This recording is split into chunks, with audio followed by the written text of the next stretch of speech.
Malam sepak bola.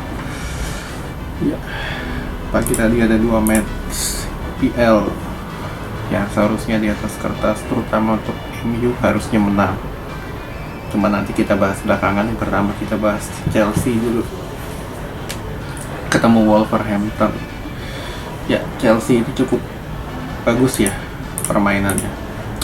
Dengan dia memasang skuadnya, dia dikombin antara warisan Lampard sebelumnya dengan warisan dalam arti pemain kepercayaannya dengan pemain yang coba dimasukin lagi oleh Tuchel dalam taktik 4-2-3-1 ini.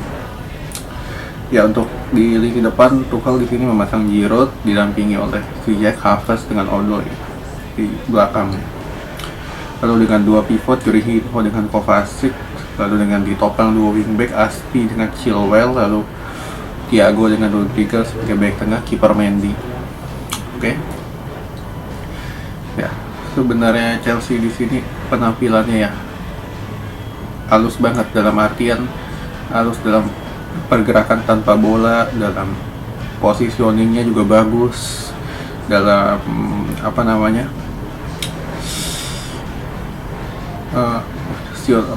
operan 1-2-nya pun juga indah, nggak seperti kayak misalkan zamannya Lampard itu kan lebih mengandalkan skill individu dengan gocek-gocek dribble yang itu kan menghambat sirkulasi bola. Namun di sini kelihatan banget pemain kayak Kovacic yang biasanya suka dribble, di sini nggak kelihatan sama sekali dia dribble. Cuman 1-2 detik terima bola langsung passing. Nah, itulah salah satu kelebihan Chelsea ala Tuchel ini yang nggak diperlihatkan di pertandingan sebelumnya. Cuman di sini kan beberapa pemain kan masih belum terbiasa ya, terutama dari si Hudson-Odoi ini, dia masih belum terbiasa dengan taktik ini, di mana dia kan biasanya lebih bermain melebar, namun di sini dia diinstruksikan oleh Tuchel untuk agak lebih masuk ke dalam, yang sebagai sayap modern di Jerman itu sudah pakem, namun di sepak bola Inggris, terutama pemain asli Inggris, masih jarang yang menggunakan taktik seperti itu. Dan kelihatan banget di sini kalau Odoi masih agak kesulitan dengan taktik kayak gitu. Ya, begitu juga dengan si Ziyech ini kan diberikan free roll yang dia combine antara masuk ke dalam ataupun bermain agak melebar dengan menggunakan umpan lambungnya dia kan yang akurat banget. Dengan Giroud di lini depan, yang Giroud di sini juga nggak terlalu kelihatan biasa lah dengan taktik kayak gini, karena ini kan striker, kalau misalkan taktiknya si Tuchel ini bukan tipikal target man, tapi lebih ke membuka ruang, yang otomatis Giroud nggak biasa dengan taktik kayak gini. Ya, Chilwell tetap Chilwell yang secara penyerangan biasa aja, nggak ada spesialnya. Nah, di situ juga dia nggak terlihat ada perkembangan lah di antara pemain lainnya, justru dia yang paling nggak berkembang di sini. Ya, secara keseluruhan untuk Chelsea di sini mereka berhasil melepaskan 898 operan dalam 2 babak, yang di zamannya Lampard nggak pernah sama sekali.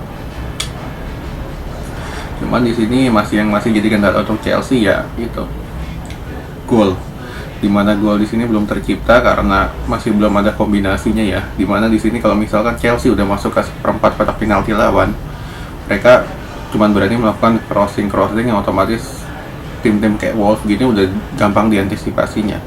Ya, mungkin itu yang harus diperbaiki lah oleh pelatih baru ini, untuk lebih memperbanyak variasi serangan, nggak cuma lewat crossing doang kalau misalkan udah seperempat kotak penalti.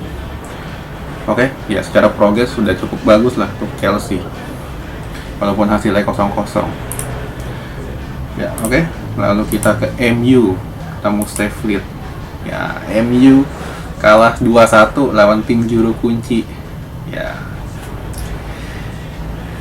di sini gue ngeliat berapa pemain overload, kelihatan banget. Pogba, Rashford, Bruno, lalu si Maguire, lalu Cavani, Luke Shaw, itu banyak banget yang overload, kelihatan banget di sini.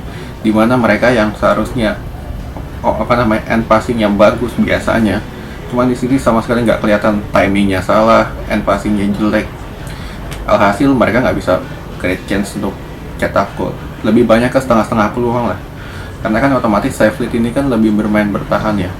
Hingga untuk United ini karena end passingnya jelek, timingnya nggak pas, jadi otomatis mereka nggak bisa cetak gol.